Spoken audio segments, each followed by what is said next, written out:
Good morning, everyone. Thank you for joining on Sunday morning.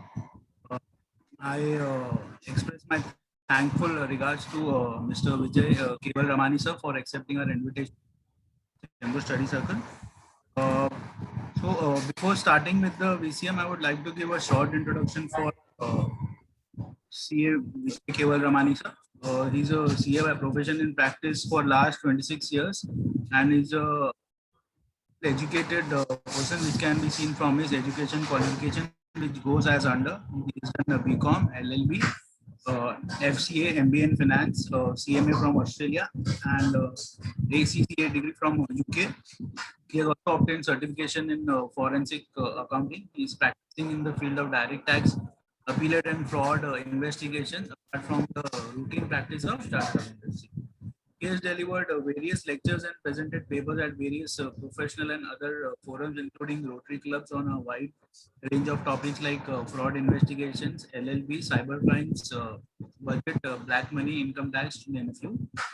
He has also been training government auditors through the Indian Audit and Accounts Board on topics like risk management and fraud detection.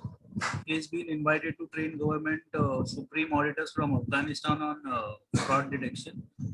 He has also authored a book published by All India Federation of Tax Practitioners for Western Zone, titled Limited Liability Partnership Simplified Through Frequently Asked Questions. He has also written various articles in various professional magazines on LLB. He has been a contributor to background material for Executive Master Program. That's a new age audit of the Center of Audit Quality of ICI for the topic assurance and review engagements. He has been invited by ICI Corporate Laws and Corporate Governance Committee to be a part of group to work on the requirements for rationalizing, reducing, and simplifying the related processes related to LLP 2000, LLP Act 2008. Uh, he has been involved in various professional and other associations at various levels. Like he's a president of Tax Friends. That's an all India association of Hindi tax practitioners, including CAs and advocate for 2016-18 and 2018-20. He's a president of Tax Practitioners Association 1820. He's a national treasurer for All India Federation of Tax Practitioners for 2021, a national body of tax practitioners. He's a steering committee member of ICMA Australia India chapter. He's also been actively involved with various social activities and associations. Like he's a managing trustee of Sahidi Panchayat, Mumbai since 2017. He's a president of American Institute of Sindhology, India chapter. He's a president of Rotary Club of Thane Harbour, now known as in 2018-19, and has also been designated to be a district 2022-23 in the Rohtak district 314.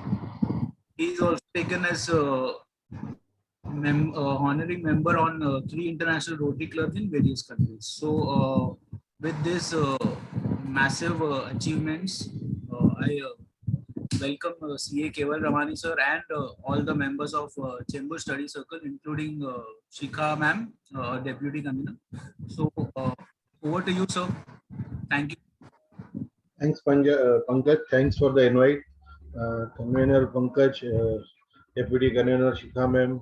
I can also see our good friend Narendra Kalraji, patron. Thanks for inviting, friends. Friends, LLP is one of the topics which is close to my heart since its inception in 2009. Pankaj, is the presentation visible? Yes, sir. Yes, sir. Friends, when we speak about LLP, although it is there on the statute since 2008 December, and it has been effective since 2009, but many people were not into it because of the Companies Act, and maybe we as professionals, we never thought about suggesting LLP to clients.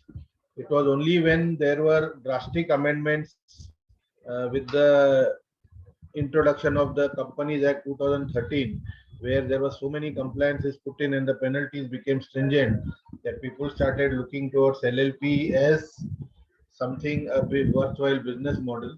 Yes, there are certain issues where LLP cannot be used, but overall, if you see, LLP brings out the best of the Partnership Act as well as the Companies Act, because what it was thought was we had a Partnership Act which had certain issues like legal entity, then the liability concept, the unlimited liability of the partners, and many a times it was not accepted as an entity. There were limitations relating to the number of partners.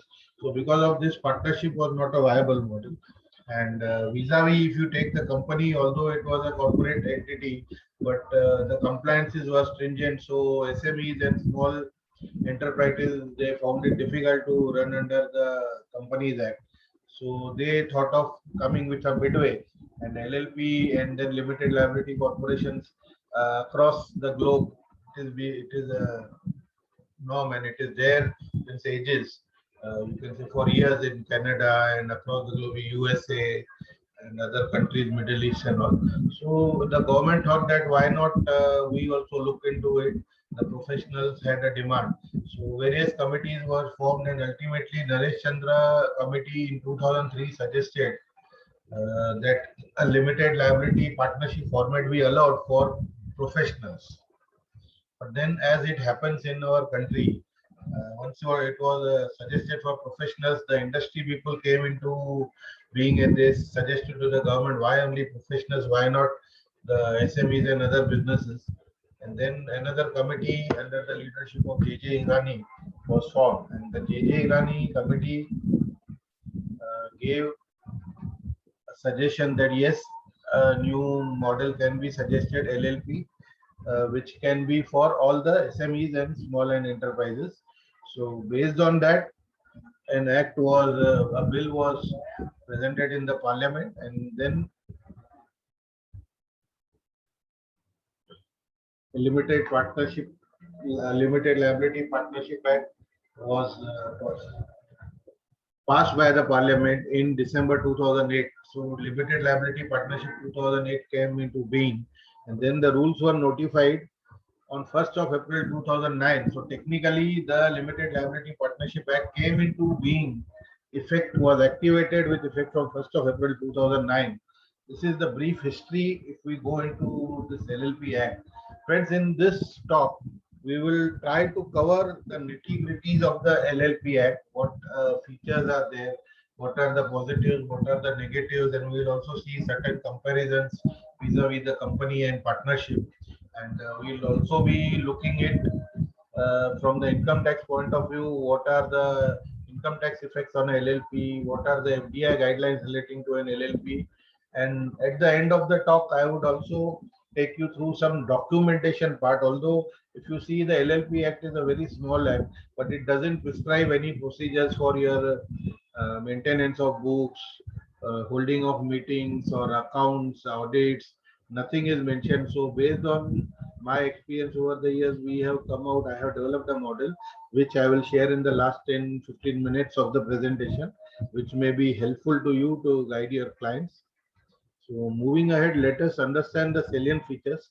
As I told you, friends, it brings the positives. Mostly it brings out the benefits of the Indian Partnership Act and the Companies Act together. And what are the plus points have been taken? Very rarely some negative points have been taken, 2 or 3. So which we'll be looking into. The first feature is that it has all the benefits of the company as well as a partnership. Which benefits are there? We'll be looking each and every benefit. The first and foremost, it gives you a separate legal identity, which, as I told you, in a partnership, it was difficult to go for registration of firms, obtain an identity. The procedures were difficult. So here they have given you a corporate entity. LLP is nothing but a termed as a corporate entity. It is a body corporate under the law. So it gives you a separate legal entity. Then you have perpetual succession, which was again missing in the Partnership Act. How we get a perpetual succession, we will look subsequently. The foremost advantage, as the name suggests, it gives you a limited liability vis-a-vis the partnership, that the liability of the partners was unlimited in the partnership form, as against the, because the partners used to act as agents of the partners as well as agents of the firm.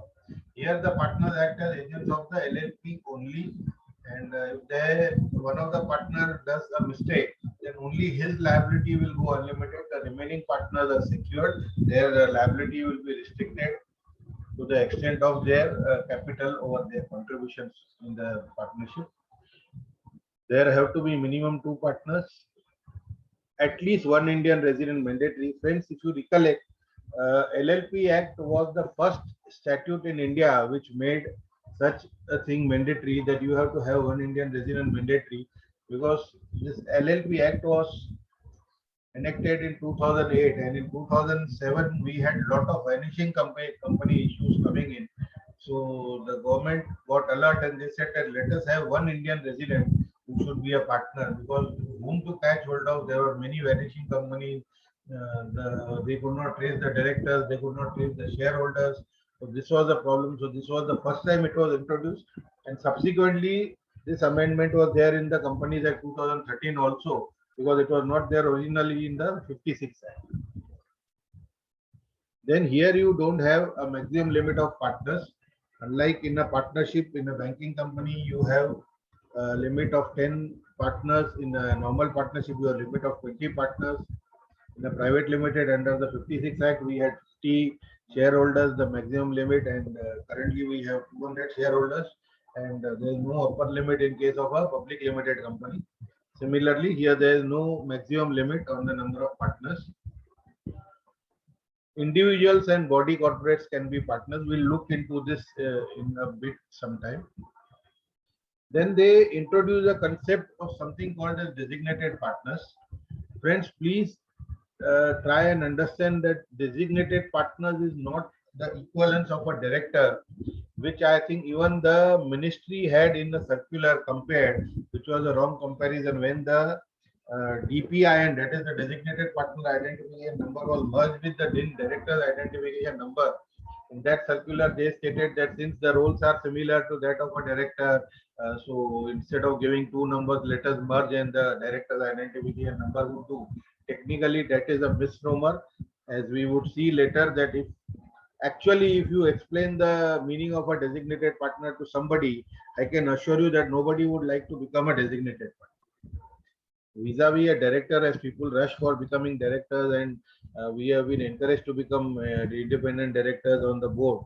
If somebody understands the meaning of a designated partner, it is difficult. They would not like to become a designated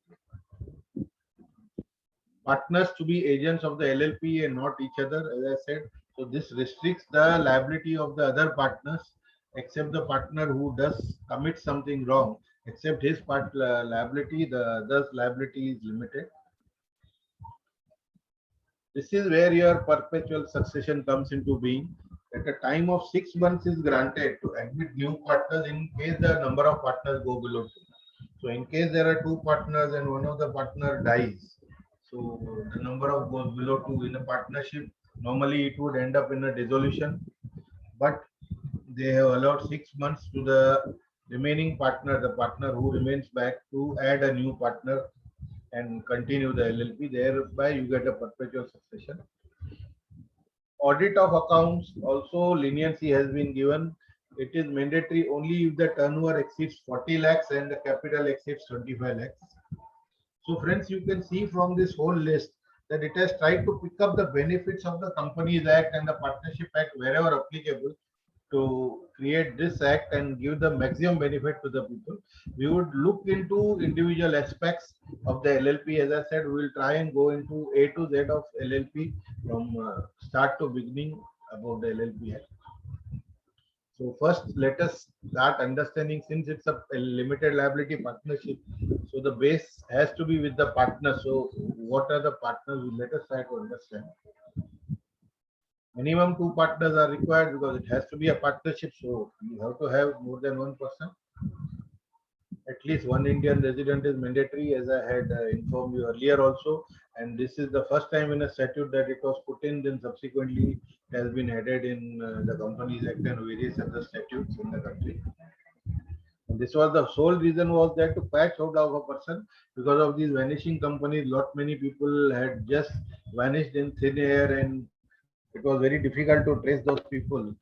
So they needed somebody with a confirmed address. Now, if you see, they call for your Aadhaar number and all that. They do regular KYC verification, and annual KYC of the DIN has been mandated. So they are keeping a track.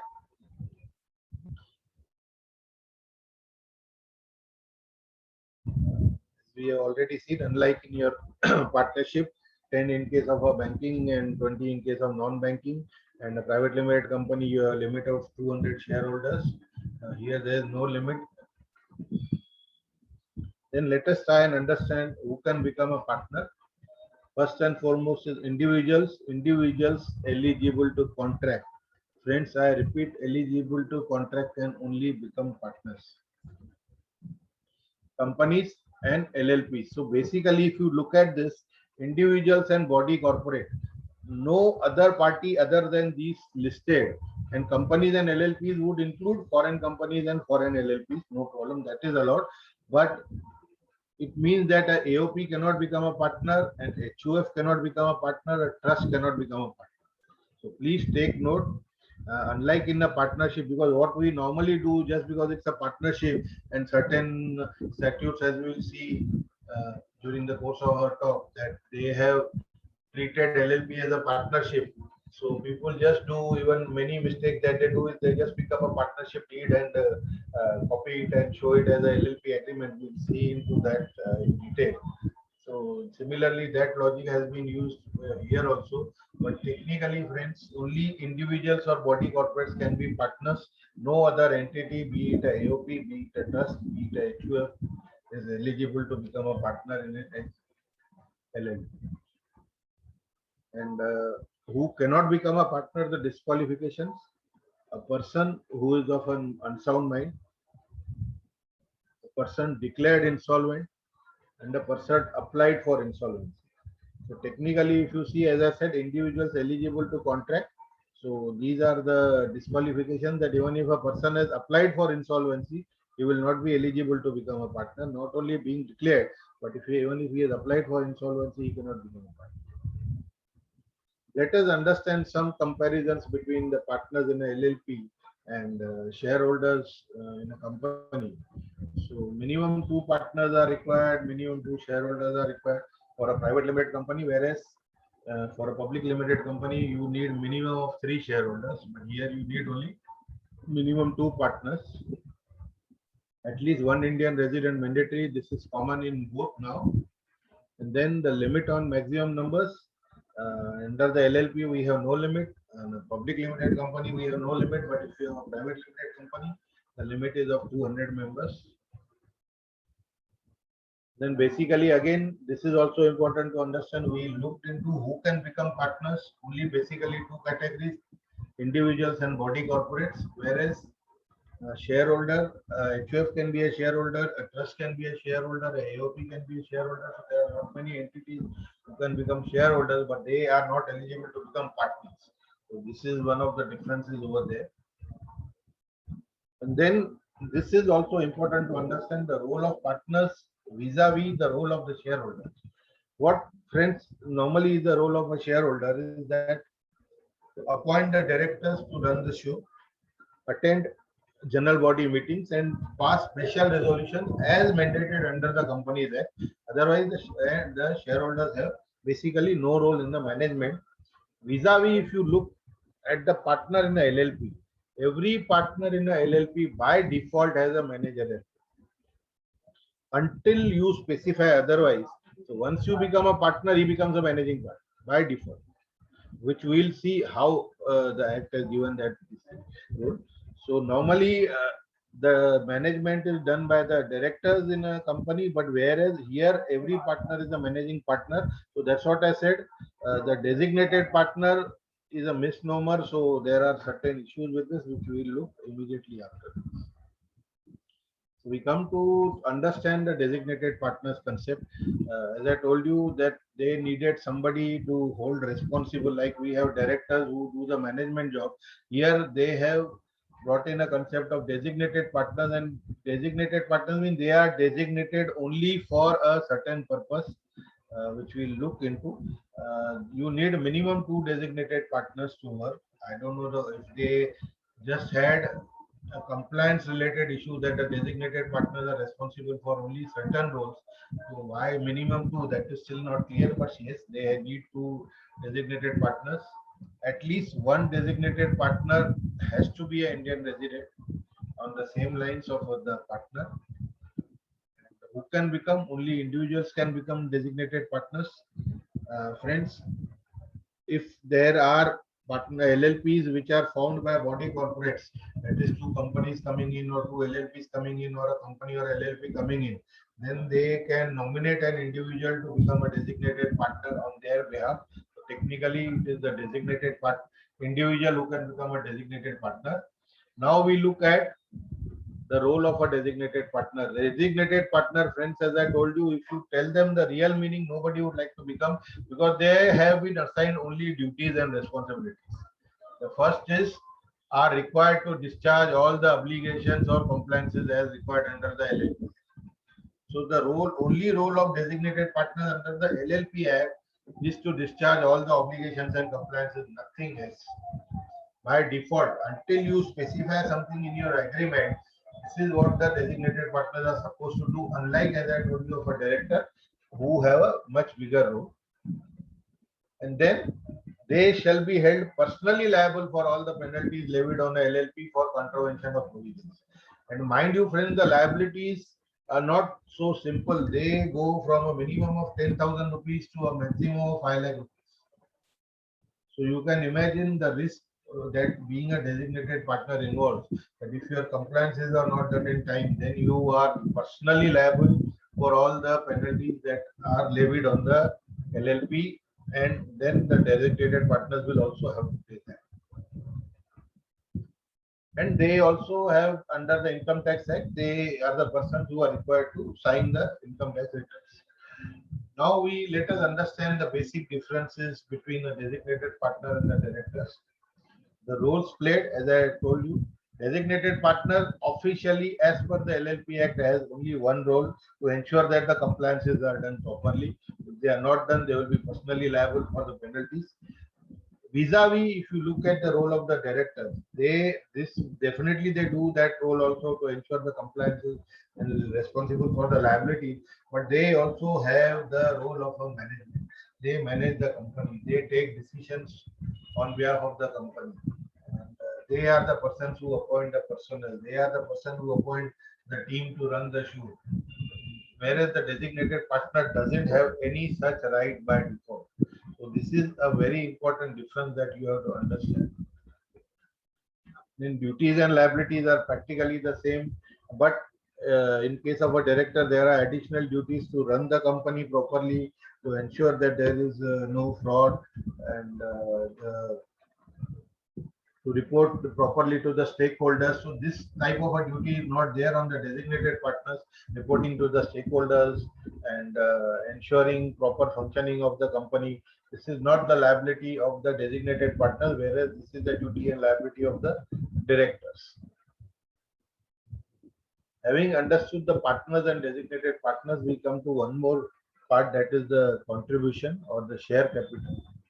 So initial contribution is similar to the share capital in case of a company. The basic difference is that in case you form a company, you have to have, there is a minimum share capital prescribed, that is 1 lakh rupees in case of a private limited company, or 5 lakh rupees in case of a public limited company, and it increases based on other criteria. Under a LLP, there is no minimum share capital prescribed. So you can start a LLP with as low as 500 rupees. Also, that is not a bar at all. You can start with as low as 500 rupees. This is one of the basic advantages that you have. The other advantage that you have is, in a company, you have to bring this share capital that you declare within 1 month of the date of incorporation. There is no such binding in the LLP Act. So these are two basic differences. There are other differences we will also be looking. Then the contribution can be in tangible or intangible form. So that is, tangible is either your cash or movable property or immovable property, or you can also bring it in intangible form. Like if somebody, a partner, says that I have got a patent of some manufacturing, I will introduce as patent as my capital contribution. So that can be bought in. Somebody, they are entering into a publishing business and someone has a copyright. He says, I put in my copyright over there. That can be a contribution. Or maybe services can be a contribution. Like supposing you, let us take the example of a chartered accountant. We train articles who become chartered accountants, and then we feel that this person, this guy or a lady is intelligent enough and they should continue with me. We offer them the partnership. They would say, sir, sorry, but I am thankful to you for giving me the offer, but I don't have anything to contribute to the partnership. So what you tell him is, okay, sir, you can contribute a part of your services fees as a contribution. So that can be calculated and that can also become a contribution. So contribution can come in tangible or intangible form. The nature and value of contribution is to be stated in the accounts. Earlier also, if you remember, this was not there in the Companies Act also. Now in the Companies Act 13 also, this has been mentioned that you have to mention the nature and value of contribution in the accounts. Earlier it was not there in the 56 Act. So there were certain things that were brought in the LLP Act and subsequently they have been incorporated into the Companies Act also. In case of non-cash contributions, those contributions have to be valued by either a practicing chartered accountant or a practicing cost accountant or a valuer from the approved bank. So all non-cash contributions, be it tangible, intangible, it has to be valued. So if you are bringing in a car, it has to be valued. If you are bringing in an office or a premises, it has to be valued. And if you are bringing in some intangible asset, then also it has to be valued. And these are the persons who can value as per the LLP Act. No reserve account has to be maintained. This is what the Act says. Whereas there are certain dichotomies that the Act may be saying something, the Babus or the bureaucracy, they think in a different way. So this is the dichotomy that although the Act says that no reserve account has to be maintained, but if you see form number 8, that is the accounts and solvency form that we fill annually, there a column is mentioned about the reserves. So they, through the back door, are asking about the reserves, although the Act mandates it is not required. So this is one thing. We will see many other things also. And this LLP Act also gives you the freedom to take loan from the partners, take loan from relatives of partners, loan from third parties without any restriction. Vis-a-vis the Companies Act, we have acceptance of deposit rules and many other provisions restricting and restricting the amount, restricting the way we take loans, granting procedures. LLP Act has got nothing. You can simply take a loan. Only thing is your LLP agreement has to state that. If your LLP agreement is clear on that, you can take a loan. The rate of interest you can decide. Definitely the taxation under 40B that will apply, but still you are free to decide your rate of interest. You are free to accept loans from any party, no restrictions on that. So as I told you, there are certain benefits that they are giving vis-a-vis company and partnership over and over. As we look into, we can see that benefits have been given. Let us understand the differences between contribution in a LLP and company. In a LLP, it is called as a contribution. In a company, it is a share capital. Uh, Minimum requirement, as I told you, there is no minimum requirement in a LLP, whereas in a company you have minimum requirement of 1 lakh rupees or 5 lakh rupees. And then there is something called as the concept of authorized capital and paid up capital. There is no such concept in a LLP, but still you can have a dual this thing that in a LLP you can define the contribution based on events. So you can say that supposing you are going in for the building of a hospital.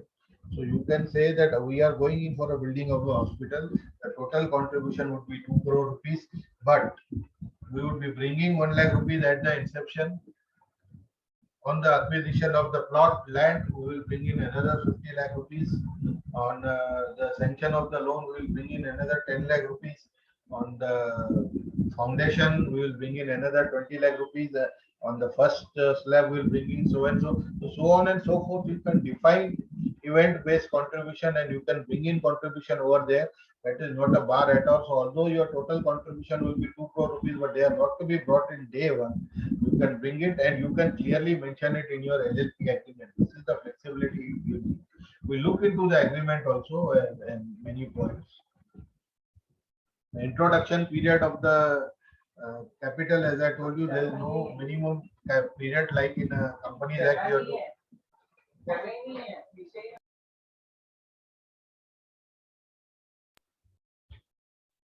introduction period, as I told you, sorry, in a Companies Act, you have to bring in the money within 1 month of the date of incorporation. Otherwise, there are penalties.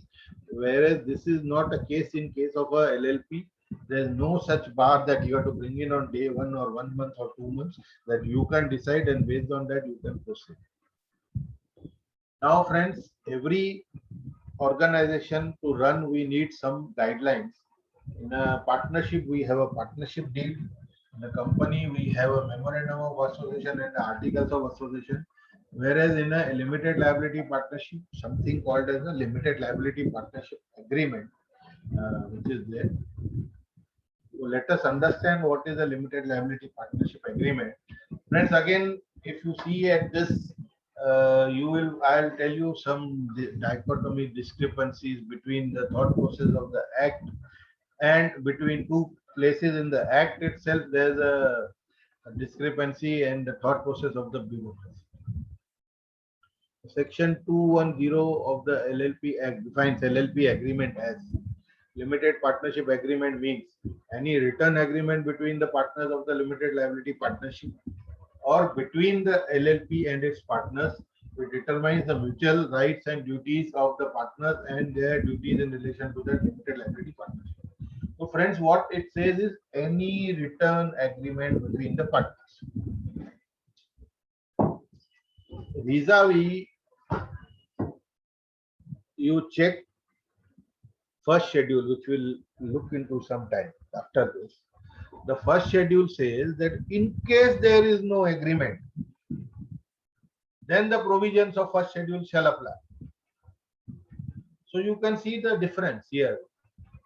There is a mismatch here. It says the agreement says it has to be a written agreement, but still the first schedule says that in case there is no agreement, then the provisions of first schedule shall apply, and which can also be extended to understand that although you may have a written agreement, but if there are certain provisions which are there in the first schedule, they are not taken care in your written agreement, then they would apply. Otherwise, the agreement prevails. So basically, if you look at it, the agreement prevails. Now, anyhow, you have to have a written agreement because to form a LLP, you have to submit a written agreement in form number 3 after incorporation. So it is mandatory that you have a written agreement. But still, this difference is there. Earlier, when in the 2009 this act was enacted, they never used to call for the agreement copy. They just called for form number 3, which we used to fill it. Then they started saying, no, you have to submit the agreement. So we are smart enough professionals. What we used to do, just take a piece of paper, LLP agreement, the name of the LLP, partner so and so, and we used to attach the paper. This was accepted. Then they said that no, let it be in a proper format. So proper format agreement was going without stamp. Then they started insisting that it has to be duly stamped. So now the agreement that you are giving is duly stamped. This is how the development has happened through the bureaucracy also. An LLP agreement can be executed before or after the incorporation of an LLP. Unlike in a partnership that you have to have a partnership deed, then you send it for registration. Or in a company, a memorandum or article of association that you have, which is to be signed prior to the incorporation and submitted along with the incorporation document for the incorporation of the company. Here for incorporation of a LLP, you don't have to submit any document. You can get the LLP incorporated and the copy of the agreement has to be submitted only after you get the incorporation certificate. So this is the basic difference. That's why you can execute the agreement either prior to the incorporation or even subsequent to the incorporation. And as I said, in the absence of the agreement, the provision of first schedule shall apply, although agreement is must as per the definition, but still this clause was there. And if the agreement is signed prior to incorporation, then you may have to call a meeting of the partners subsequent to incorporation, get it rectified, and then you have to submit it to the ROC within 30 days of date of incorporation along with a resolution of ratification. So that is why what we suggest is you get a draft of the agreement ready, understand the client's requirement, get a draft of the agreement ready, keep it on a stamp paper, don't sign. Put the date blank. The moment you get your incorporation certificate form number 16, next day immediately you put in the date and get the partner's signature. That is sufficient. So you don't have to go through the procedure of calling a meeting of the partners and getting it ratified. Immediately you can submit form number 3 and your process is done. So this is how it can be managed. The rest is a call that individual people have to take. Now, as I told you that there's something called as the first schedule. The whole of the act has only 4 schedules: first, second, third, and fourth. We'll look into all the schedules as and when we go. The first schedule applies in relation to the agreement. It says that in case the agreement there is no written agreement, the provisions of first schedule shall apply. Friends, it is also meaning that if you have a written agreement and the clauses that are provisions that are given in the first schedule, if they are missing in your agreement, then the first schedule by default shall apply. And if you don't want, at least you have to take care in your agreement that if you don't want these clauses to apply, you take care that you have mentioned these clauses and your requirements in the main LLP agreement vis-a-vis that. So what are the features of the first schedule? Let us try and understand.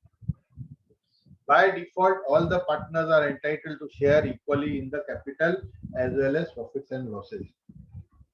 So friends, if you don't want an equal share in the capital, that different capital is coming, so you please mention it in the agreement. You want different profits, different losses, or different profits and losses sharing ratio among the partners. So please ensure that you mention it in the agreement.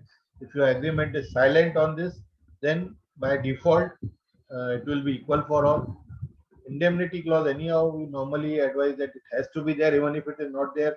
So it is the indemnity, LLP indemnifying the partners, partners indemnifying the LLP, and partners indemnifying each other. This is the indemnity clause that is normally put in by default, that all three indemnify each other internally.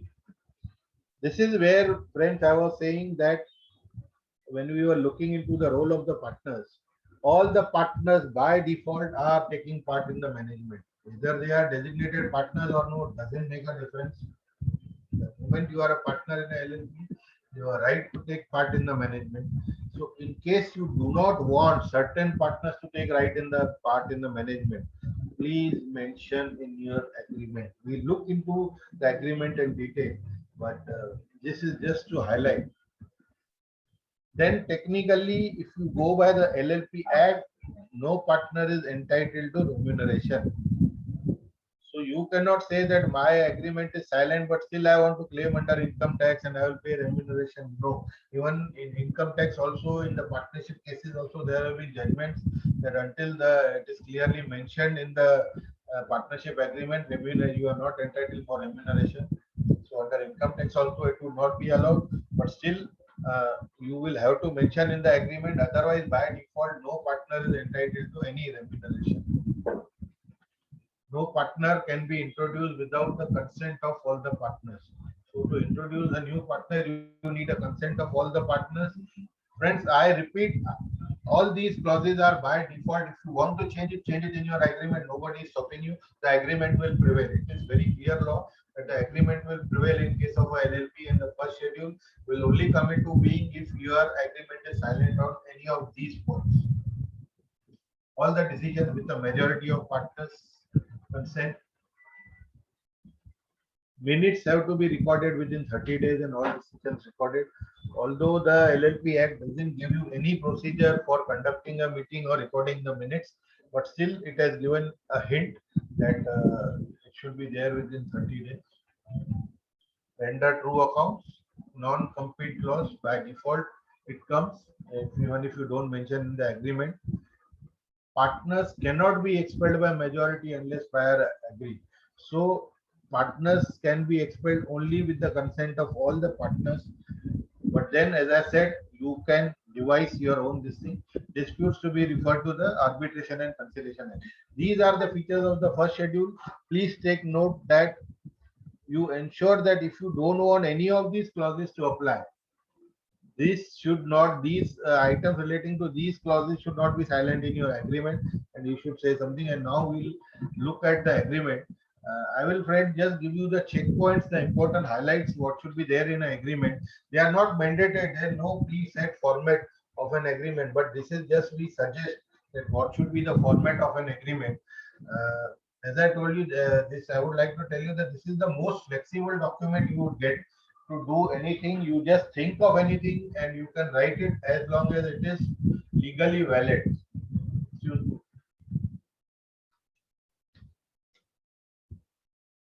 As long as what you are writing is legally valid, you can put in anything and everything that you can think of. It is totally flexible. There are no restrictions on an agreement. There are no preset format. And I am not going into the recitals. As professionals, we all know LLP agreement formed between so and all that. First and foremost that you need to have is your objects. Now, friends, objects are the crux. They are the soul and they are the body basically. What are the objects that you have to mention? We are used to two types of objects. One is in the partnership deed that we write a good paragraph.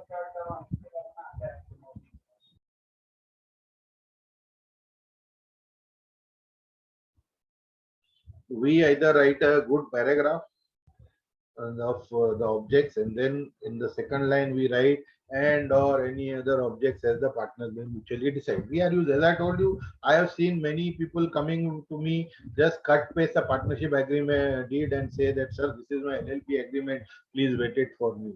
And many a times people come in case of dispute. That time we see that there are lot many mistakes in the agreement, and then there are issues for the partners when there are disputes. So they don't take care the inception. That's why we highlight these checkpoints so that you take care when you are preparing an agreement. Friends, in a company, you have a memorandum which gives you the objects. Earlier, there also we used to write the main object, the other objects, and the ancillary objects. Now, although they are restricted in the Companies Act, but they allow you, but still there is no limit. Here in the LLP Act, initially it was open, there was no limit. Then they restricted it to 5,000 characters. Now they have restricted to 500 characters, and mind you, a space is a character under the computer terminology. So it is restricted to 500 characters, and the objects that you mention in form number 1 at the time of application for name, those objects will automatically carry over during your incorporation document. They will automatically carry over when you submit the agreement in form number 3. So please ensure that those are the only objects that you mention in your agreement. It should not be a word more, word less, because it can create legal problems subsequently. Please ensure that those are the very objects that you carry, because they automatically come. So within 500 characters, you have to define, and you cannot write and or any other objects which may be mutually decided by the partners. It would be rejected. The ROC is not accepting that statement. Please take care. So it has to be very specific, crisp, to the point. You have to mention the objects within 500 characters.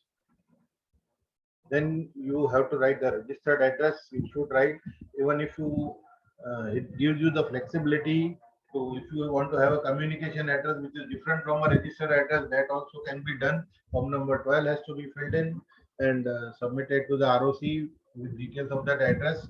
So you can also have a corporate address or a communication address which can be different from a registered address. It is allowed. Then you write what would be the contribution. Again, here I would, for the sake of repetition, I would like to say you can write that this would be my contribution, and if it is event based, please mention in detail that this would be our total contribution. It may be tantamount to your say authorized capital, although there is no such terminology here, but you can say that our overall contribution would be X amount, 2 crore rupees, which will be brought in A, B, C, D, no problem. Event based, date based, trigger based. Once that event is triggered, automatically the contribution becomes due. So you have to take care over there. You can mention, no issues at all. Mode of contribution has to be mentioned, whether it is cash, tangible property, intangible property. You have to give changes in the contribution. Friends, this is very, very, very important that you need to understand. In case of a company, when you need to increase your capital, so first you have to look whether your authorized capital allows. If it doesn't, then you have to increase your authorized capital. First you have to apply to ROC. Then you have to increase, pay that additional stamp duty. Here you have to pay, if you already paid the maximum stamp duty, you have to pay only on a 500 rupees stamp paper. You can directly decide within the partners that we increase our contribution from 2 crores to 5 crores. Just decide it, fill in form number 3, your work is done, no permissions required, nothing. Similarly, when you are doing a reduction, in case of a company, the reduction processes are there. You have to approach the NCLT, get the approvals, get no objection and all that. Here it is again very simple. Just form a supplementary agreement, resolution of the partners saying that we want to reduce the capital from 2 crore to 2 lakh rupees. You can very well do that. Just reduce the capital from 2 crore to 2 lakh rupees. And once your form number 3 is submitted, it is accepted, you can withdraw the remaining amount. Very, very simple procedure. You need not rush like a company. Procedural hassles are not there. That has been taken care. And please mention the sharing of profits or losses, whether it would be equal, there would be same. You can have different profits and different loss sharing ratios also. So if you want to have this, otherwise, if you don't mention this, it will be equal as we have looked into the first schedule. Then remuneration, if you need to have remuneration, please define who all partners will get it. Otherwise, if you don't, you just say that the partners will get remuneration, all the partners by default may get.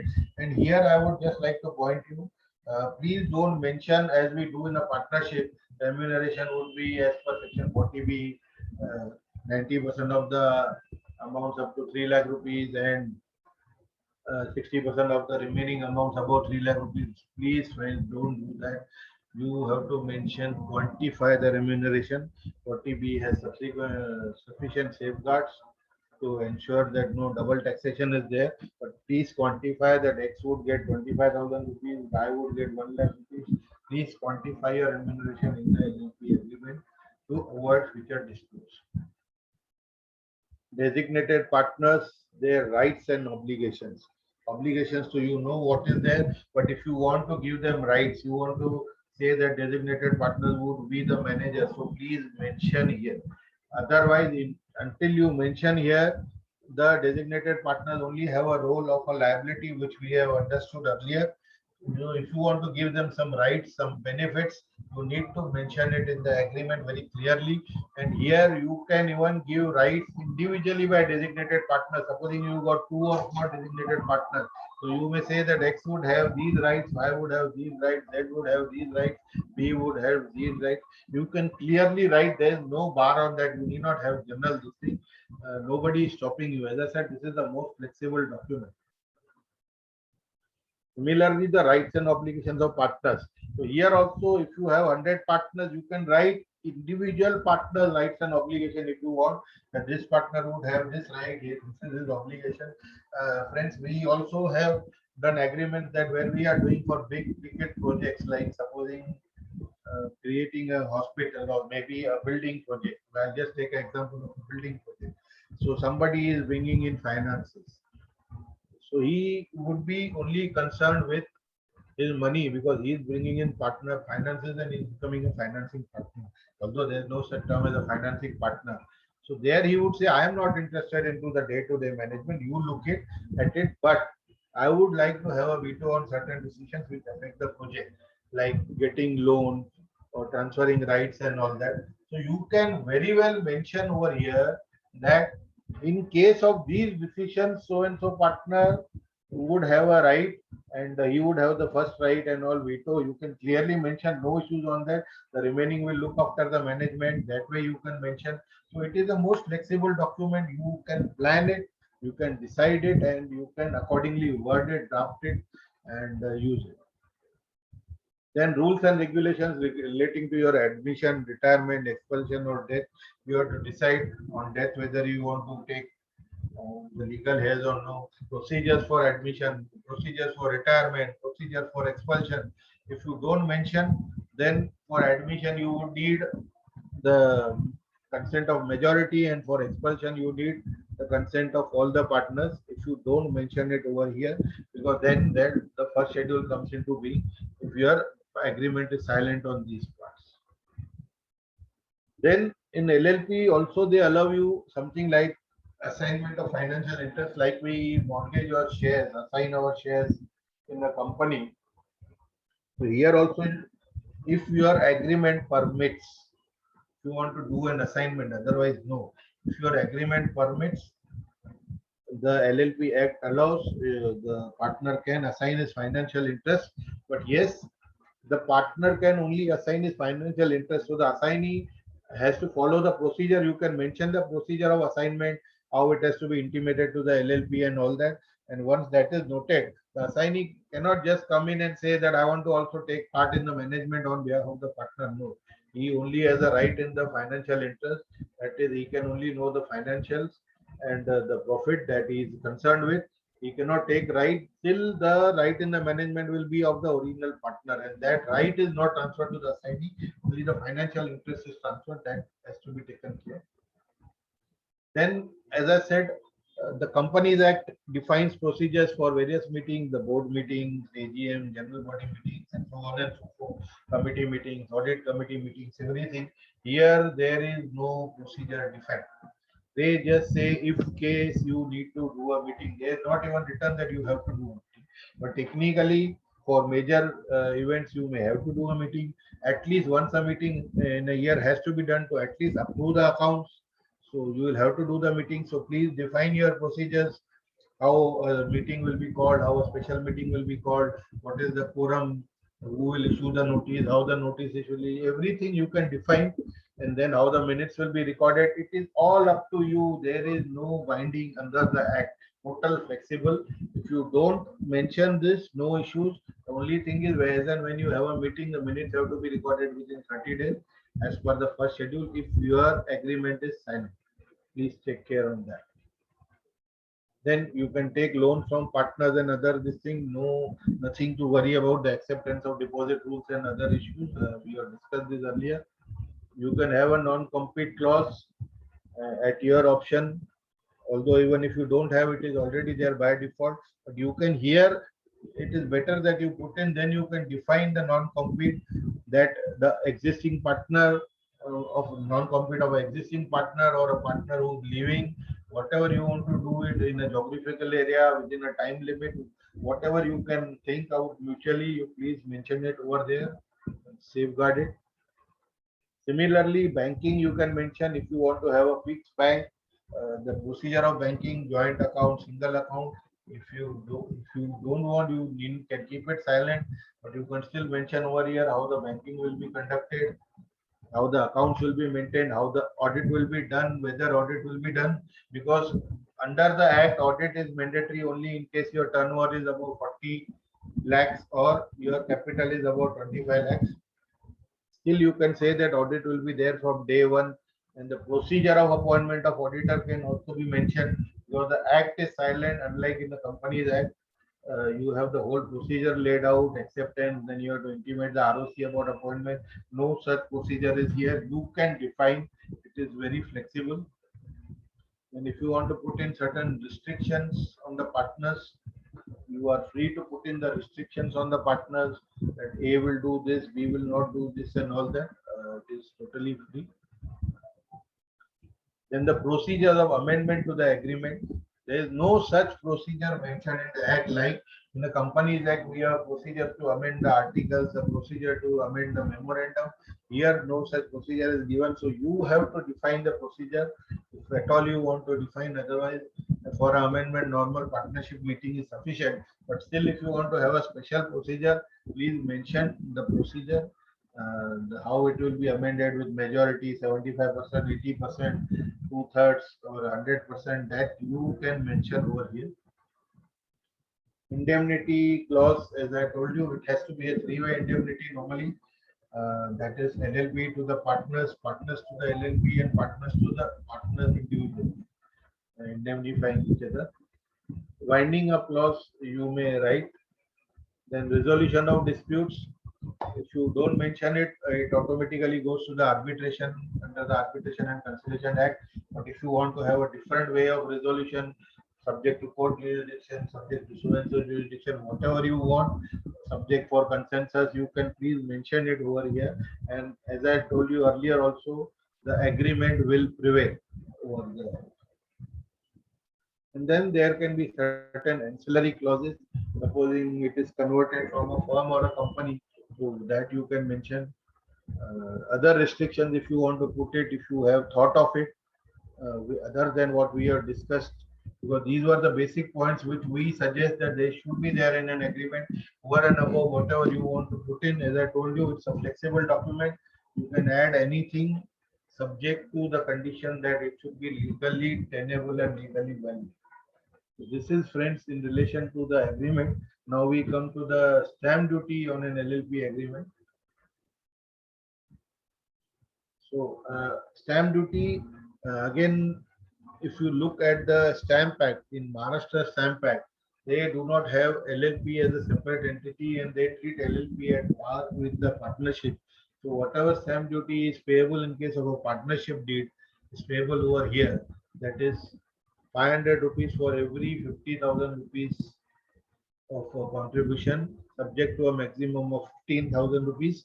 And if you are bringing in some immovable property, then the stamp duty that is payable on the conveyance, that will be the maximum stamp duty that is payable. So that you have to look in any state you are doing it. Gujarat Stamp Act will apply. So you have to look there. I think the minimum stamp duty is 200 rupees and maximum again is 15,000 rupees. You can go on in individual. Otherwise, there is no Stamp Act. In the Indian Stamp Act, you have to look at it, and based on that, your stamping would be there. And then on conversion to LLP,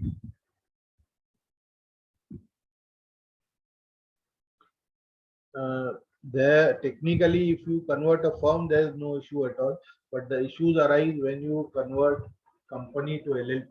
Although there is an old judgment on part-time conversion transfer of engineering, which says that there should be no stamp duty.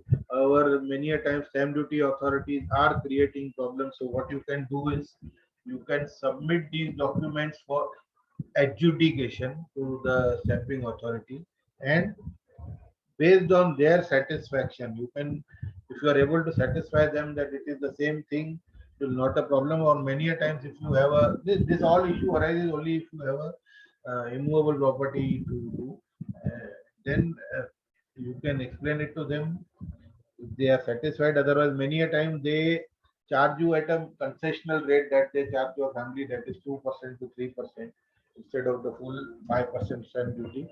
So that is on a case-to-case basis. You can take it up with the stamp authorities. Now let us understand the similarities or comparisons between LLP agreement versus the memorandum and articles.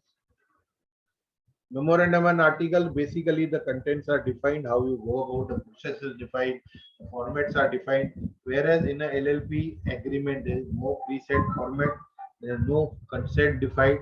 You can define your content. I have given you the basic points to check up, but that is not mandated under any law. That is just a suggestion. So you can decide the contents. Flexibility, you have less flexibility in memorandum and article. Here, this is a more flexible document. You can put in, as I told you, on various clauses that we discussed, that you can put in too much in detail, and that helps you. Restrictions are not there on an LLP agreement. Memorandum, yes, there are, even in case of amendments, there are restrictions in memorandum and article. Stringent procedures have to be followed, but in the LLP, there is no such procedure. And then stamp duty, in a memorandum and article, the stamp duty depends on your authorized capital, and it is many a times too high. In case of LLP agreement, the maximum is 15,000 rupees, subject to if you are bringing a immovable property. So otherwise, the maximum is 15,000 in Maharashtra. Depending on the other states, but I don't think it will be too much because they normally every state has treated it as a partnership only. Now we look at one other aspect of LLP, that is the conversion of a LLP, before going into the taxation and FDI aspects.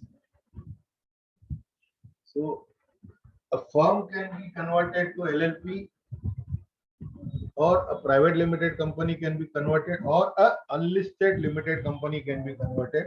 A listed company cannot be converted to LLP. So as I told you, there are 4 schedules to the LLP Act. The first schedule we have understood. The second schedule speaks about the procedure of conversion of firm to LLP. The third schedule speaks about the procedure of conversion of private limited company to LLP. And the fourth schedule speaks about conversion of unlisted company to the LLP. We will take up these schedules one by one. The third and fourth I will merge because the procedure for conversion of private limited and unlisted company is the same. So I would take it together. Basically, it's the same. Just because 2 entities are being converted, they have given a different thing. And then LLP on conversion is mandated to inform the concerned registering authority within 15 days of registration. That is, if you are converting from a firm, then you have to inform the registrar of firms. If you are converting from a company, you have to inform the registrar of companies. Here again, there is a dichotomy, which again I will speak in some time. So while conversion of a firm to LLP, you have to ensure that all the partners of the firm to be partners of the LLP. So no partner can say that, okay, we are 10, but you firm convert with 9 partners. You cannot do that. If somebody is wanting to do that, then if you first ask that partner to retire, the only problem here is that a registered firm can be converted and an unregistered firm cannot be converted. So the problem happens is the moment a partner retires, you have to first register that retirement deed and wait for that procedure. It is better to request that partner that let us convert the firm to an LLP, and immediately on conversion you retire, there is no issue at all. So that if you are able to convince him, it becomes easier. Otherwise, you will have to go through the whole procedure of retirement, registering that retirement deed, and again only after that you will be able to convert. Form 17 to be filled with Form 1. LLP to inform registrar of firms about the conversion within 15 days. I told you earlier also that once you get the incorporation certificate, you have to inform the registrar of firms so that the name can be deleted from there. All assets, liabilities, and rights and obligations to be transferred to LLP, and everything will be transferred at book value. There will be no revaluation. Statement of conversion has to be mentioned in all your correspondences for 12 months. That is all your emails, letterheads, correspondence that is going, your envelopes. You have to ensure that a conversion statement is mentioned that this LLP is formed after conversion of so and so firm to LLP, and this has to be there from 12 months from the date of incorporation. All the pending proceedings which are there against the firm to continue against the LLP. So just because you have converted, you cannot be relieved of that. All the pending proceedings will continue as if they were initiated against the LLP. So all the pending proceedings, because basically if you look, all the partners are the same, all the assets, liabilities are the same. So all the pending procedures would also continue. And yes, partners would be liable for the liabilities unlimited till the date of conversion. You cannot say that now that you have converted to limited liability partnership, all the liabilities which are relating to a period before the conversion, still you would be liable unlimited, and not your liability would not go limited. Only if it is relating to an act which is subsequent to the date of conversion, that you can take recourse that my liability is limited and I should be charged only this amount. Then all your existing agreements and contracts to continue as if of the LAP. That is, you have an agreement with your vendors, your suppliers, AMC contracts, your customers, or maybe your employees, contracts with security agent, whatever you have got. All you have to do is just get an addendum saying that since we have converted, our name has changed, all the contents would be the same.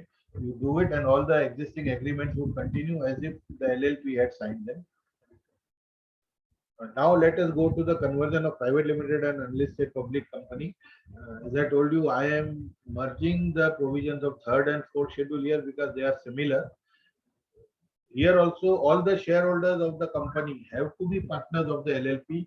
Their shareholding has to be in the same ratio. Their capital has to be in the same ratio that was there in the company. So if somebody is holding 90% and another is holding 10% in the LLP also, that would be the shareholding on the date of conversion. No security interest in the existing assets should be subsisting. That is, if you got some loans existing under assets that you have to first clear before conversion, and then only you will be able to convert. Form 18 to be filled. Then LLP to inform the ROC about conversion within 15 days. Friends, this is what I told you, that this is what the bureaucracy does. They don't apply their mind when they are done. ROC is mandated being a registering authority for both the company as well as the LLP. In case you submit the document of conversion of company to LLP, the ROC is mandated the day the company is converted to LLP, they are mandated to delete the name of the company. But still the onus is put on the LLP to inform within 15 days to the ROC that, sir, we have converted from company to LLP, which he has already done through the deletion. Then why do you want to duplicate the process? But this is how our bureaucracy works. Similarly, here also all assets, liabilities, rights, obligations to be transferred. You cannot say two parts I will share and two parts will distribute two assets. And no part of the asset or liability can be revalued. It will go at book value. Statement of conversion to be mentioned in all correspondence. Similar, all existing agreements and contract to continue, and all proceedings against the company will continue as if against the LLP. Now, having understood the conversion process, let us understand the implications under income tax. I'm not taking the GST part as of now. We are just going into the income tax. So, taxation of LLP. LLP is to be taxed as a partnership firm under the income tax. By virtue of that, since it is taxed as a partnership firm, the partner's shares of profit is exempt under 1021A. There is no MAT. 115 JB provisions are not applicable. Then returns have to be signed by the designated partners, and all the partners shall be joint. This is one of the exceptions where the liability of the partners go unlimited. Only in case of winding up, the partners are jointly and severally liable if there are tax dues in case of winding up. Otherwise, for a regular scrutiny and all, the liability will still continue to be limited. So these are the provisions of income tax which do the above amendment that we said. 223(1) includes LLP within the definition of the firm. Partner included as the partner in the definition of partner. LLP is included in the definition of the partnership. Then section 140 says that the returns of LLP to be signed by designated partners. 167C says that tax dues to be jointly severally. This is what we discussed in the previous slide. This is just the sections I am quoting. And yes, this is important. 4480 explanation A says that LLP shall not be eligible to claim the benefits of 4480. So although a partnership can claim the benefit, but this is a special exemption that a LLP cannot take the benefit of 4480. Then, as I told you, since there is no MAT 115JC, alternate minimum tax will apply. Then, if alternate minimum tax is there, the tax credit for AMT would also be given. So 115JD would apply. Then, as it is a partnership, so all the provisions relating to partnership apply. That is 45(3) introduction of capital asset, 45(4) transfer of capital asset on dissolution or retirement. Again, 40B remuneration and interest to partners. This section would apply as it is treated as a firm. So all the provisions relating to firm would by default apply. 40A2 payments to related parties. Now, friends, we come to the most important thing that we need to understand. Issues on conversion. The moment you convert an LLP, so what happens? There may be a tax liability. So there were certain things. So the government thought on it, and then they said, okay, since you are the same entity, we will allow you, but then there are certain conditions. So there is no tax on conversion of firm to LLP if all the part, although under the Income Tax Act, a firm LLP is as equivalent to a firm, but still they have said that no tax on conversion of firm to LLP. All partners continue to be partners in LLP and all rights and obligations are the same. So friends, if you look at the second schedule that we look, it also states that to convert a firm into an LLP, all the partners have to continue to be partners in LLP and all rights and obligations have to be the same. So by default, you are fulfilling those conditions on conversion. So as far as the taxation on conversion of firm to LLP is concerned, you need not worry about that because you have converted automatically by default. You have fulfilled all those conditions, so no issues on that.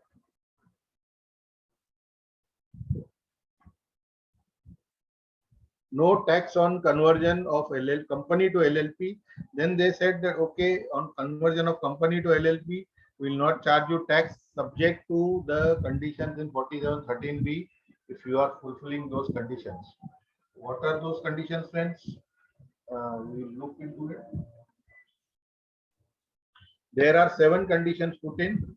3 of them are fulfilled by default, as we see in case of a firm. So 3 of the conditions are fulfilled by default. You have to ensure that you fulfill the remaining 4 conditions. If you fulfill the remaining 4 conditions, there will be no tax either on the company on conversion of capital gains, neither on the shareholders on conversion.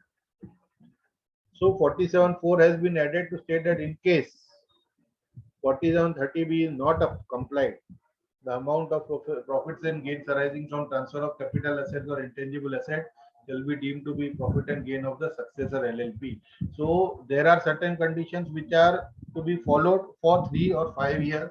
So in case in the future you are not complying with any of those conditions, still then in that year of succession, that amount would be taxable in the hands of the LLP because the company no longer stands to be in force.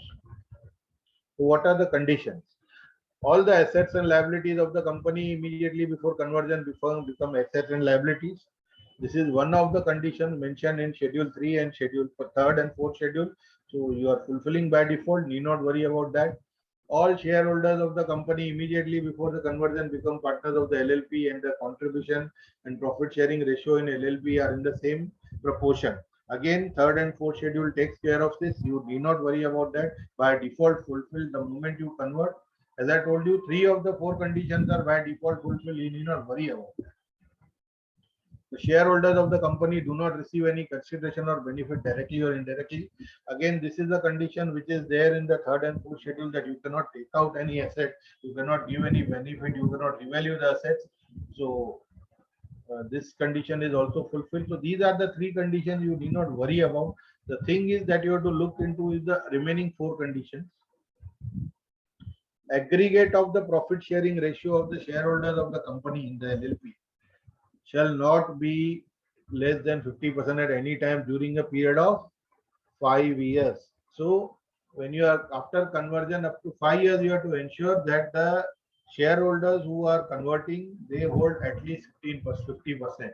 If the shareholders who are converting, it doesn't mean that nobody can retire. Some may retire, but whosoever are remaining from the remaining shareholders, they should have at least 50% for at least a period of 5 years from the date of conversion.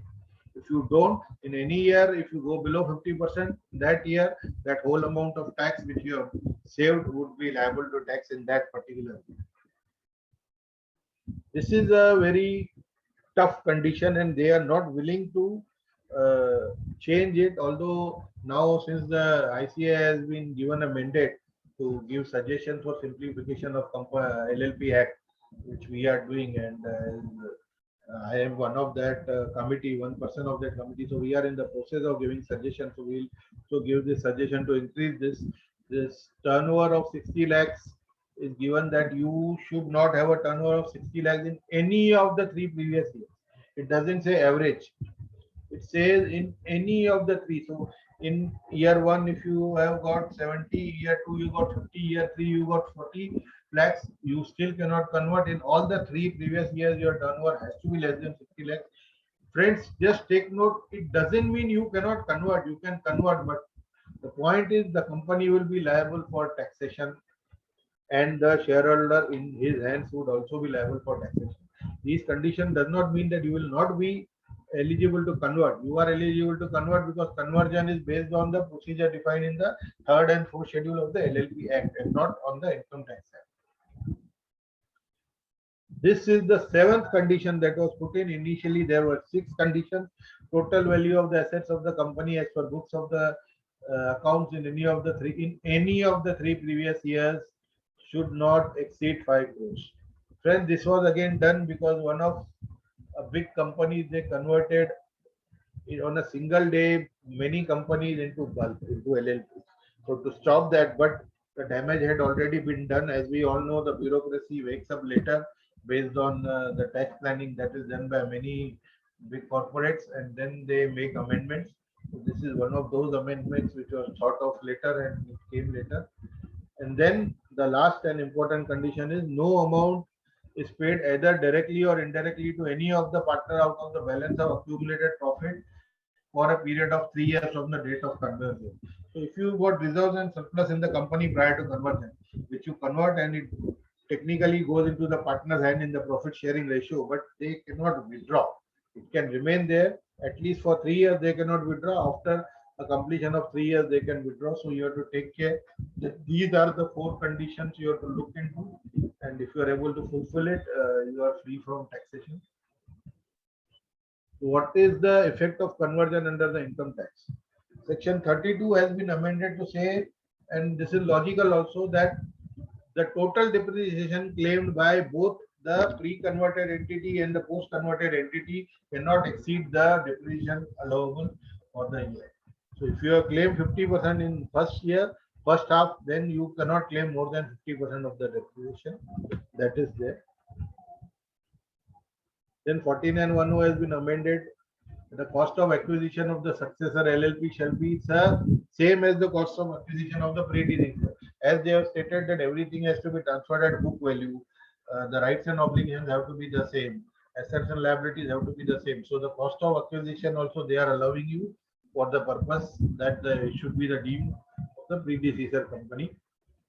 Similarly, cost of acquisition of rights of partners shall be deemed to be the cost of acquisition of shares of the company. So if somebody has acquired at 10 rupees, it will be at 10 rupees. It cannot be valued. But yes, if you do not fulfill any of the conditions of 47(13)(b), then the shares would be deemed to be valued and the partners may be liable for capital gains tax.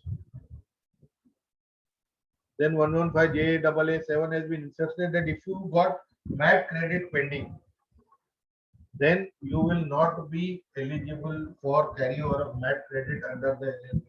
So if you got MAT credit pending, you have to take a tax benefit analysis, cost benefit analysis, that you are losing that MAT credit once you convert. So what is the benefit based on that cost benefit? You can decide on this point. Then 35DDA has been added that in case amortization or lump sum payments are there, then that deduction would be allowed in the successor LLP if something is still pending and you have not been able to claim the whole amortization in the predecessor company. And then no deduction under this section. If it is done during the year, then if you are claiming an expense under in the LLP, then no deduction will be allowed to the predecessor company till the date of conversion. This just to avoid double taxation, this clause has been inserted. In 43(1) explanation 13 says that in case the deduction has been allowed into the predecessor company, then the cost shall be taken at nil at the time of conversion. So if you already claimed a deduction in the current year, say it's half a year, the company is converted, say in January. So if you already claimed that deduction up to January, then you cannot claim a double deduction, just to avoid that double deduction issue. And this is just a clarificatory that the WDV of the asset shall be the same as on the date of conversion, and based on that only you can claim the depreciation. This clause is also important to understand that the provisions of capital gains 47(13)(b) have also been taken care in this, that in case you do not fulfill the conditions of 47(13)(b), you will not be allowed to take a carry forward of business loss or unabsorbed depreciation in case there is something pending in the predecessor company. So this is additional condition that you have to still follow this, okay, you may think that there is not much of a capital gains issue, so you would like to go for it, but still, and you have got a business loss, then you are losing out on the business loss or unabsorbed depreciation. So this call also you will have to take. And in any year, if you are not fulfilling these conditions, that loss that you have claimed earlier will be taxed in the hands of the LLP in that particular year. Friends, now let us look into the FDI provisions which are applicable to LLP. The central government had press note number 1 2011. This was the first time that FDI was allowed very restricted way in the LLPs by our then finance minister Shri Pranab Mukherjee ji in May 11. He had issued press note number 2, press note number 1, and then slowly there have been 2-3 amendments, and this is the final. Finally, they have decided that FDI in LLP is to be allowed in those sectors or activities where 100% FDI is allowed through the automatic route. Where 100% FDI is allowed through the automatic route, you can bring FDI in LLP, but there are exceptions. So sectors which are eligible to accept 100% but are subject to FDI linked performance related guidelines. So then these sectors are not eligible to bring in FDI under LLP. The second exception is sectors eligible for less than 100% FDI under the automatic rule, or sectors eligible for FDI under government approval rule, or agricultural plantation activity and print media, no FDI is allowed. And sectors ineligible to accept FDI, that is any sector which is prohibited under the existing FDI policy. And then who are the eligible investors who can bring in FDI in an LLP? A person resident outside India or an entity incorporated outside India will be eligible investor. Exceptions here also: citizen of Pakistan and Bangladesh, a SEBI registered FII or a SEBI registered FVCI, SEBI registered QFI, foreign portfolio investor. So these are the exceptions who cannot bring in FDI in India. Now, friends, we look at the accounts audit and filing related provisions. Technically, you can say these are not provisions except for the filing related. So accounts has to be maintained. It goes by default, although it is not mentioned in the act. You have to submit a statement of accounts and solvency, that is form number 8, annually within 6 months of the end of financial year. This is what the act says. There is a notification then that allows you that it has to be submitted within 30 days of 6 months, the end of financial year. So that date is 30th of October. Friends, I will give you 2 dates which you have to remember. LLP has a compliance of only 2 forms, very simple forms, and this is form number 8 that you are filling. You have to just fill in the data. No financial statement or audit report has to be attached, unlike in a company that we have to attach all the documents, XBRL format and all that. This is just a simple 3-page form. Form number 8, just fill it, very simple, based on your balance sheet or income and expenditure, profit and loss account. You can easily fill it and submit it. It's not difficult at all, and it is to be filed on or before 30th of October every year. Friends, why I am highlighting on these dates is because every day of delay will cause you 100 rupees penalty, and there is no waiver on it. 100 rupees per day.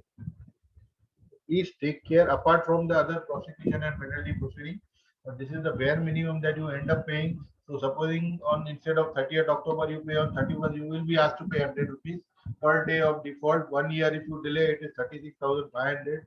So you can imagine the penalty so high. Whereas if you file the statement in time, the maximum filing fee is only rupees 200. So you don't have to worry. The fees are very less, but still take care. And then audit is mandatory in case your turnover exceeds 40 lakhs or contribution exceeds 25 lakhs. Friends, this act was brought in when the 44 AB limits were 40 lakhs. So I think that was the thought process when they had put in, and this has not been increased, and because it is there in the statute. So to increase this, they will have to amend the LLP Act. And this is one thing we will also be taking up on behalf of the institute, suggesting them to increase this turnover limit of 40 lakhs for audit. Let's see how it happens. As of now, the turnover limit is 40 lakhs or your contribution exceeds 25 lakhs. Mind you, turnover is not defined under the LLP Act. If you look at turnover in other definitions, it does not include other income. Whereas when you fill in form number 8, it treats other income as part of your turnover. Now, I don't know how the bureaucracy has applied it mine, but this is the case. So you have to take care that if your turnover, that is your gross receipts or sales, plus your other income exceeds 40 lakhs, you will have to audit. You don't have to submit audit report, just get it audited, and that form number 8 has to be counter signed digitally by a chartered accountant, your auditor. So that is to be taken care. That is what is required. You don't have to submit any document. Similarly, your contribution also affects more than 25 lakh. The only thing is now again there is a problem that as per law you are not required to audit. So technically you are required to submit a digital signature of auditor only if you are required to be audited as per these conditions. But now through a backdoor entry, they are forcing all the form number 8 to be digitally signed by a chartered accountant, which is wrong. But still that is happening. That is the bureaucratic red tapeism that is going. Then audit has to be conducted by a chartered accountant. It's logical. It's not written, but it's logical. There are no procedures. You have to define your audit procedures, get the audit letters, get the acceptance. Anyhow, being chartered accountant, we are bound by the institute guidelines also to look into it that we follow those procedures. And then there is another document, form number 11, that is the annual return, which is to be filed within 60 days of the end of the financial year. When 60 days means 30th of May. So form number 11, 30th May, form number 8, 30th of October. Please take note of these two due dates. In LLP, you have only two due dates. Again, this annual return is a simple form. Just do a pre-fill. Normally, it will get it filled. You have to just mention the partners who were there at the beginning of the year, at the end of the year, designated partners at the beginning of the year, end of the year. That's all simple. Any partner who has resigned or been admitted, any designated partner resigned or admitted. These are the details you have to give. It is a very simple form, not difficult at all. It hardly takes a few minutes to fill in. And then if your contribution exceeds 25 lakhs, this has to be counter digitally signed by a company secretary. Please take note. Only if your contribution is exceeding 25 lakhs, it has to be counter digitally signed by a company secretary. Otherwise, it is not mandated. So this is what is relation to your filing of accounts and audit. Now let us understand the comparisons between accounts and audit in relation to LLP versus company.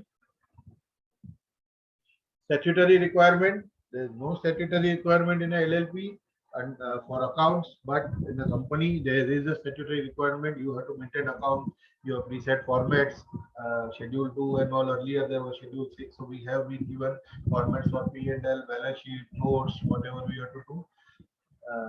Audit, again audit is mandatory only if these two conditions are fulfilled in the LLP for turnover above 40 lakhs and contribution about 25 lakhs. In the company, audit is due from day 1 of your company incorporation. There is no preset format. Application of standards. The Companies Act mandates that standards have to be followed. LLP Act is totally silent on that. But as chartered accountants, if we are doing the audit, we are supposed to ensure that the standards are followed because we are bound by the ethics of the institute. Then the audit report, as I said, there is nothing mentioned in the Companies Act. You have those formats of MAO, PARO, and so on and so forth. Here you have no such audit report, but still, as members of the institute, we have to take care of the SA 700 and 700 revised formats and other guidance notes that are issued by the institute and statements of audit while we do the audit and report accordingly. So although there is no format, but we still have to take care of these issues. Statutory audit also, there is no format prescribed. You can take, there is no, the balance sheet can be done in every form, but yes, the institute guidelines have to be looked into while we sign the reports and the balance sheets. Now, statutory filings, let us compare. For LLP, as I told you, only two filings, Form 8, Form 11, Form 8 before 30th October, Form 11 before 30th of May. For a company, you have got n number of filings that you have to do, MGT 7, depending on a company status, limited company, private limited company, public limited company, listed company. There are not many this thing to be done, submissions. So you have to look into that, take care of all these submissions. there are lot many compliances for a LLP. Only you have got 2 annual forms. Yes, I'm not speaking about the event related forms like change in partner, you have to fill in form number 4, or change in agreement, you have to fill in form number 3, and so on and so forth. I'm not going into the event related forms. Then for designated partners and directors, here also there is one form number 4. If there is a changing designated partner designation admission, you have to just fill in that form number 4. Directors also on an event base, you have to fill in the form. For other stakeholders also, in a company we just fill it at the end, the transfer. But in this case our LLP, for every change in the partner, that is admission, retirement, death, you have to fill in form number 4 immediately within 15 days of the date of the event. That is the additional responsibility, because partners are the major stakeholders and they have a right in the management, so everything has to be done. Similarly, form number 3 for amendment in agreement, supplementary agreement based on your admission, retirement will also have to be filed. Now, some residuary clauses in relation to a limited liability partnership. Say for mergers, the procedures are same as to the Companies Act, so I'm not going into those details. Winding up and dissolution, friends, this is one more instance where the bureaucratic issues can be seen. If you see at the LLP Act, the procedures are very simple. There was something called as a voluntary wind up. That is, the LLP can pass a resolution and just apply to the tribunal. And if the tribunal finds it okay, it will give approval. But the bureaucracy came into being, how our powers are being curtailed, let us take it back. So a notification was issued, LLP winding up rules 2010. We said that the provisions of the Erstwhile Companies Act 1956, section 460 and onwards relating to winding up and dissolution would apply to the LLP. So such a simplified provision made going to then better sense prevailed, and they ultimately came out with the LLP winding rules 2012, which gives you the procedure. So you have to just look into the procedure, just nothing. Take a decision, go to the NCLT and get a approval. And basically other procedures relating to Companies Act 56 to be applicable. Now, friends, this was all what the Act says or our understanding, and I also tried to give you a better comparison between the LLP Act and the Companies Act on various aspects like agreement, capital, partner, designated partners versus directors, and memorandum and all. I tried to give you the filing comparison. Now we look at the legal aspects and the documentation. This is the last part that I was referring, that this is the documentation suggested based on my experience over a period and what disputes we have been getting and what we have been seeing. To ensure that you do you can guide your clients properly. This is not there in any book, any written anywhere. So I have distributed the documentation into 4 parts. That is the master data, statutory records, ancillary records, and recurring records.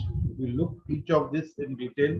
What forms part of the master data, what forms part of the statutory records, what forms part of the ancillary records, and what is recurring records. Mind you, friend, this is terminology given by me. You will not find it anywhere in a written form. What are the master records? First and foremost is the birth certificate. That is the certificate of incorporation, because until without that you cannot be an entity. Then the soul, heart, the guiding principle, that is the agreement. So these two form the initial master records. Then as and when you have changed the agreement, the supplementary agreements that they are called. Supplementary agreements, if you have got all, keep all those copies. Then a list of partners and the consent of the partner, which is very important. As those who are partners, their consent has to be obtained. So please keep it. So tomorrow you should not face a problem. Somebody says, I have never consented. Then similarly, the list of designated partners and their consent, as I told you, because designated partner role is a very negative role. So it is always important to obtain their consent. And even if they are nominees of the bodies corporate, still their consent have to be given. So please take their consents and keep a record. Resignations of partners, as and when they have happened, please keep a copy of the resignations and the forms submitted. Then resolutions, important resolutions relating to amending LLP agreement for admission, retirement, change of object, change of contribution, etc. Just keep an extract of the resolution with you. Although it is all there in the supplementary agreement, but it is always better to keep extract of those resolutions also in the master reports as and when they happen. Then what would be in the statutory records is the statutory registration document. That is your PAN, TAN, GST, ICPF, profession tax, ESIC, and so on and so forth. Any other registration that you may have under any other guideline, Udyam, Aadhaar, and all that. So, SME registration, whatever it is, ISO registration, please keep that on your record in the statutory records. Then your minute books, although there is no pre-described format of a minute books, how the minute is to be maintained and all. But since as I told you that you have to maintain, so you better keep a proper recorded minute books. Copies of the resolution, important resolution relating to this, applying for PAN, applying for TAN, applying for GST, and whatever resolutions you are giving for this, please keep extracts of those resolutions. Copies of your returns, including the ROC returns, that is 811 and other documents that you are submitting, income tax returns and others as and when applicable, your excise return, GST return, IC return, whatever you are filing, please keep. And your other statutory submissions that you may have done to the government over a period. So please keep those records as part of your statutory records. Now, these were two important master and the statutory records because they basically form part of your permanent records. Now we come to the ancillary records, which are basically for a limited period. You have to maintain them. First and foremost is your agreements and contracts. So that all agreements that you may have signed with your vendors, you may have signed with your suppliers, you may sign with your contractors, you may sign with your customers or any agency or AMC contracts, whatever it is. Please keep a record, and then you will have to keep it till the termination of those agreements or contracts plus the limitation period, end of the limitation period. That's normally 3 years from the date of the termination. So you please take care of those. Please keep the records for that. Ownership records of the properties that you own. Auditors and company secretary appointments, if any. So whatever you have done, although there is no prescribed procedure, but appointments have to be done. So letter of appointment, then consent. So at least keep them. You don't have to keep a filing to the ROC that we appointed auditor and company secretary, like in the companies there. But still, the acceptance and consent you have to obtain under the issue guidelines also. An audited financial statements copy you have to keep. Audit reports from statutory auditors like GST, income tax, excise, VAT, as and when applicable, and any other act, it will be there. So that will form part of your ancillary reports. Details of your bank accounts and authorized signatories. So which banks are there and the resolutions pertaining to your authorized signatories. If your LLP has policies and operational manuals, if you have maintained, so you please keep those also because they are also required as ancillary required. But since they have a limited period warranty, so they would be required only till the date of application. So that's why I kept it in ancillary records and not put it in the master records. And lastly, we come to the recurring records. Books of accounts. We do maintain fixed asset register, excise records, labor records. Friends, this is required as per the legal requirements of various statutes. You have to look and keep those records after that period. You need not keep it for life. That's why we have just kept it because these are the recurring things that happen day in and day out. And finally, we come to the meetings.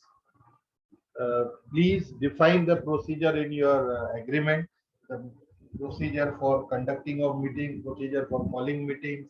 If you want to name it differently, special meetings and emergency meetings, whatever you want to name, the terminology, please define procedure of issuing notices. Based on that, you issue a proper notice, maintain your proper minutes, maintain attendance record. Because friends, I have seen cases coming and there were disputes between the partners, and because of these issues, in certain cases, the records have been maintained very accurately. So we have been able to fight properly. In certain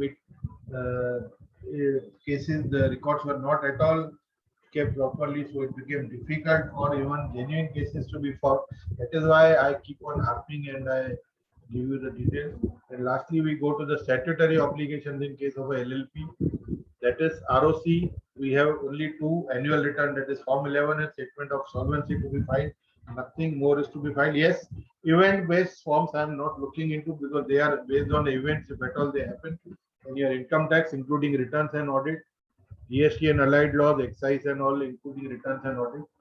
So this was a small presentation by me based on my experience on the LLP. Now I am open for questions. And I would like to thank Pankaj and the Chembur CP Study Circle for giving me an opportunity to present my views. Thank you very much. Yes, sir. Thank you for the great informative session.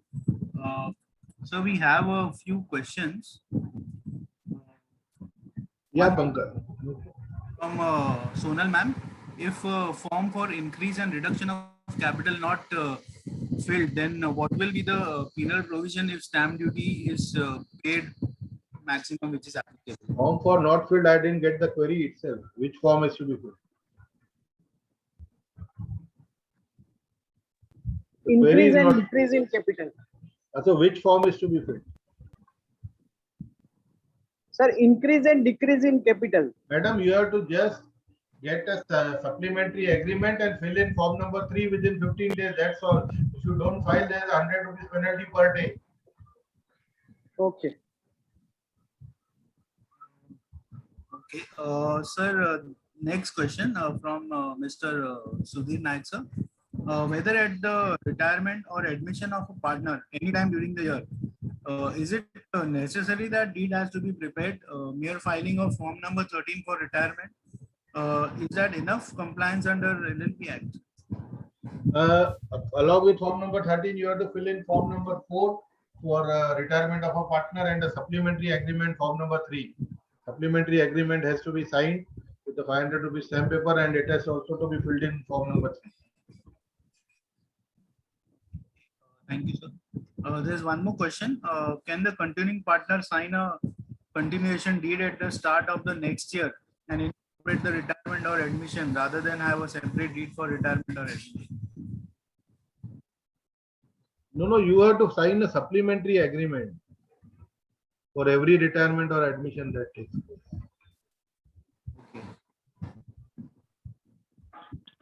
Pankaj ji, I want to raise a question. Yes, sir. Vijay bhai, namaste. I'm Ines Doshi. Namaste. Namaste. Vijay bhai, I want to ask, you said regarding some committee of ICAI, which is trying to ease out the condition for conversion from private limited to LLP. What is the recommendation of institute from that 60 lakh turnover and 5 crore net worth? It is not to ease out. The government has requested the institute to give suggestions for simplification of the LLP Act. So we are still in the committee. We are in discussion stage. We are deciding, and once the proposals are ready, we will get back. But this income tax may not give relief, no? No, income tax committee under MCA?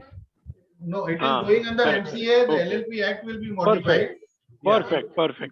So I think this is more to do with the ease of the LLP Act, actually, right? Yes, although it is very simple, but as I told you, there are lot many discrepancies in the Act, which we can suggest, or improvements in the Act, which we would like to suggest.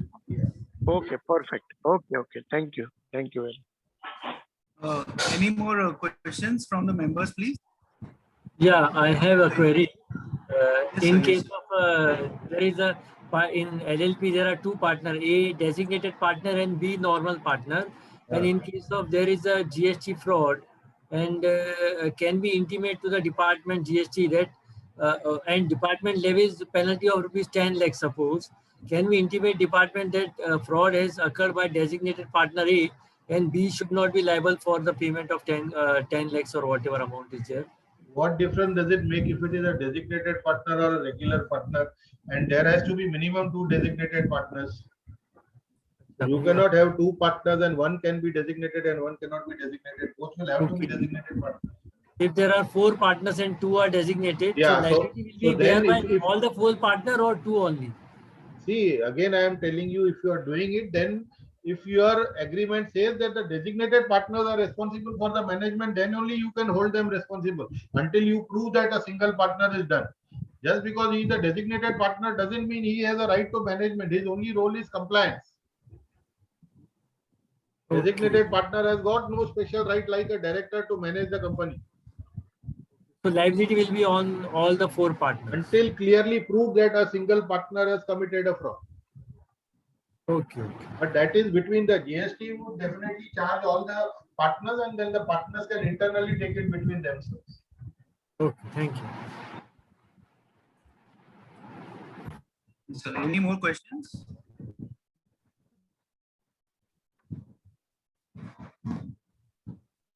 Okay, I guess there are no more questions, sir. So thanks a lot once again on behalf of Chembur Study Circle. And Inesh, sir? Pankaj, I have sent you the presentation on WhatsApp. You can. Yes, sir. Yes, sir. Thank you, sir. Received. Yes.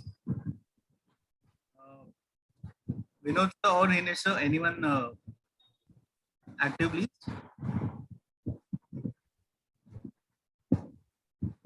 Shikha ma'am, are you there? Yes, Pankaj, I'm there. Yes, thank you. Thank you for joining in. Vinod sir, please, can I request you to offer a vote of thanks, please? Yeah. Thank you, sir. Thank you very much, Vijay ji. It was a very learning lecture, and you have guided us for the conversion, which is a very critical part of the taxation, and for the rules and regulation formation also. You have given a detailed presentation, and all the aspects have been covered from taxation to formation, and everything is in a very lucid way. It was very easy to understand also. On behalf of Chembur Study Circle, I thank you for giving a very good presentation. Thank you very much, sir. The pleasure is all mine. Our only target has been to explain the provisions of LLP so that more and more professionals take up and guide their clients to go for LLP. Yes, in certain considerations you cannot go, except for that you can take it up. Arshad bhai, you wanted to ask something, say something.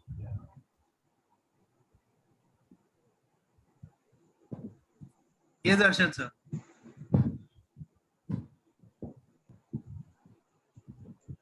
Raise the hand. Hello. Yes. Yes, sir. Hello. After conversion, the shareholders' tax liability. Yes, sir. The tax liability on the shareholders on conversion of a private limited to LLP, they will be liable to pay the capital gain tax, correct? If the conditions under 4713B are not fulfilled, yes. Acha. If they are fulfilled, then no. Then no. Okay. Thank you. Thank you, Arshad bhai. Vijay bhai, any further update? I have a question, Vijay bhai. Any further update on the relaxation for conversion if we are not complying with condition of 4713B? Yeah. Currently, the shareholders and the company both are liable, and they taxed as income from other sources, correct? Yes. And almost we pay 30%. I think Domino's printing and 2-3 judgments are there. Yeah. But any favorable decision is there where we can recommend client to convert in case we don't comply 4713B? No, there is no judgment. In fact, the first one was that Kerala tribunal judgment. It started with when the partners they designed the novel way that they withdrew the amount as a loan in the profit sharing ratio. All the reserves amount they withdrew, but they showed it as a loan in the profit sharing ratio. With the Kerala tribunal, it struck it down. The Cochin tribunal, it says no, it is not a. And because you are not fulfilling what is on 13B, and then it was taxed in the appendix. So in fact, that is also a negative decision.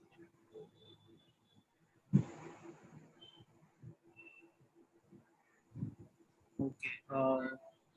Shikha ma'am, Deputy Convener for Chembur Study Circle. Ma'am, can I ask you to say something for today's CM? Yes. Yes, sir.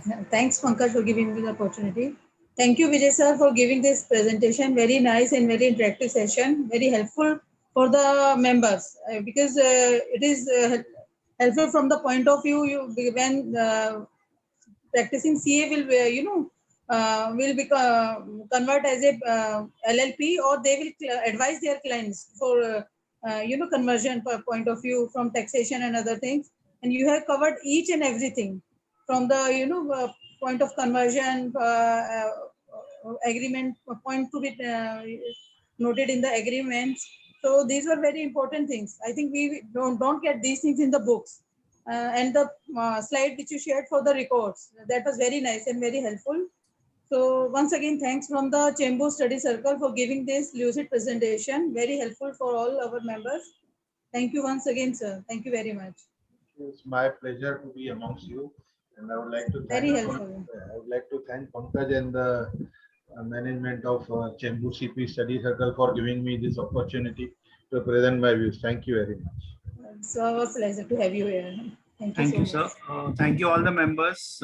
Thank you for cooperating and joining us on every Sunday. It gives us immense encouragement to arrange more VCM for everyone. So thank you once again, everyone. Thank you, sir.